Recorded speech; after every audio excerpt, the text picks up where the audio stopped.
Hi, Mystery Recapped here.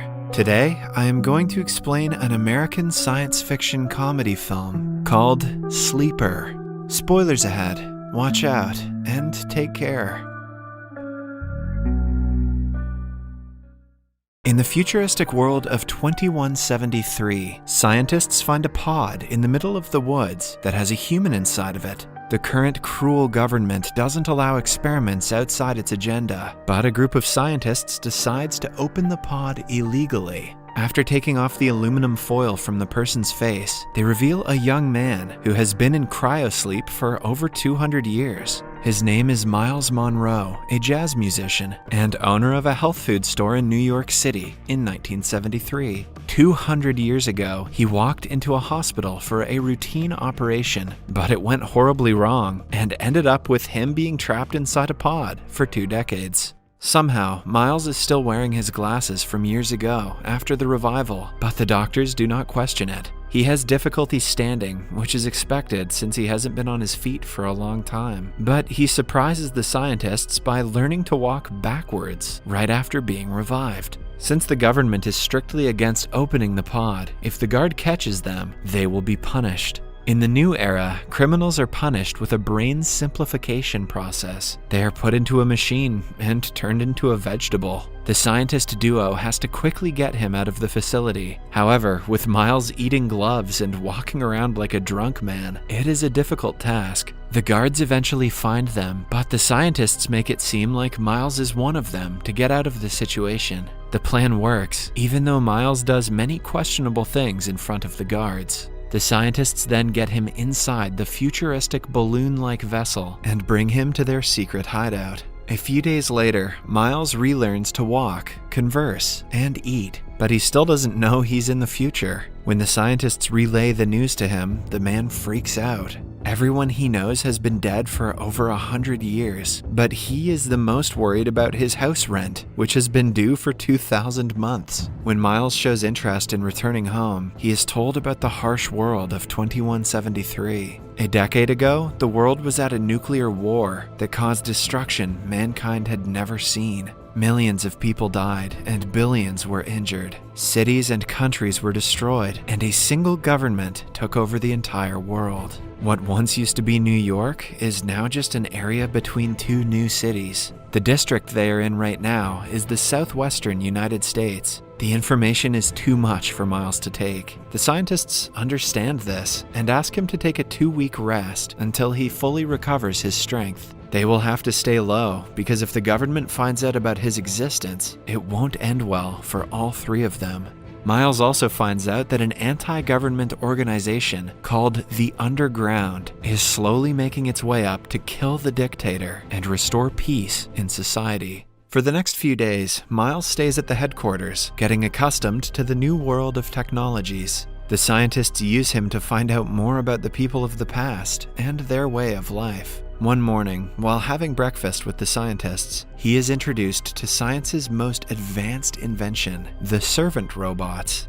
They are capable of communicating with humans, taking orders, and doing all household tasks at exponential speed. Miles will be taken to the Western Land in a few days. When he inquires why, it is revealed that the main reason he was revived is to be an asset to the Underground. He has to help them overthrow the government, since he is the only member of the dystopian society without a known biometric identity. Hence, he is untrackable by guards. Miles is not a fan of the idea, and insists that he is not the revolutionary type. However, he doesn't get a chance to protest, because seconds later, the hideout is surrounded by guards sent by the government. The scientists quickly ask Miles to go to the Western Land and take it upon themselves to stall the guards while he runs away. He gets on a chair chopper that is supposed to fly him, but instead, it hangs him from a tree. The guards use advanced technology to get to him, but in the end, Miles manages to lose them by hiding in the back of a van. It is filled with futuristic robots and their spare parts. When the guards check the van, he sits in a corner, disguised as one of the robots. The face paint doesn't do a good job to hide the fact that he is human, but the guards assume he is an ugly robot, which works in his favor.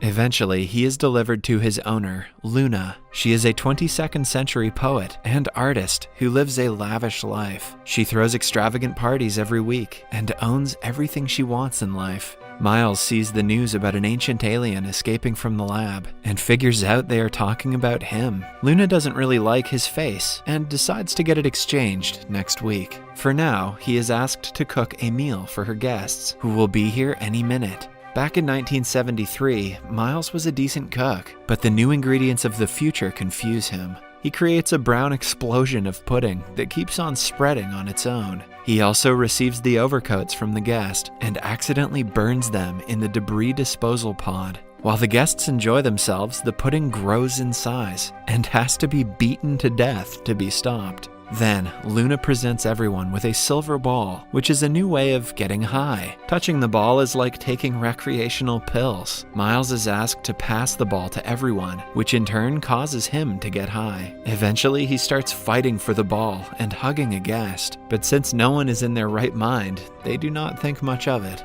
Luna and one of her guests get into the Orgasmatron, a device that is used to get intimate without having to do all the work. They come out a few seconds later, more relaxed than ever. A week later, Luna takes Miles to the nearest robot repair center to get his head exchanged with a prettier one. A nervous Miles is placed on a platform and is seconds away from being killed. Eventually, he gives up the act and runs away, revealing that he is the wanted alien. The guards immediately follow him, but he gets away from them. Knowing that he cannot survive the outside world on his own, he asks Luna for help, but she refuses to listen to him. When she tries alerting the guards, he reluctantly has to abduct her. In the following scene, Luna is tied to a tree in the middle of the woods. Miles takes off her gag, but no matter how loud she screams, no one is coming to save her. Miles explains to her that he is not a criminal, and everything that happened was out of his control. He desperately needs to meet the people of the underground, who Luna thinks are criminals. She still doesn't support him and is eager to run away. A while later, she gets hungry and demands Miles get food for her. He goes looking for it on a farm where human-sized food and vegetables are grown. Strangely, they are also used to generate power. After struggling to pick the massive strawberry for a while, he returns to Luna with a piece of celery and a giant banana.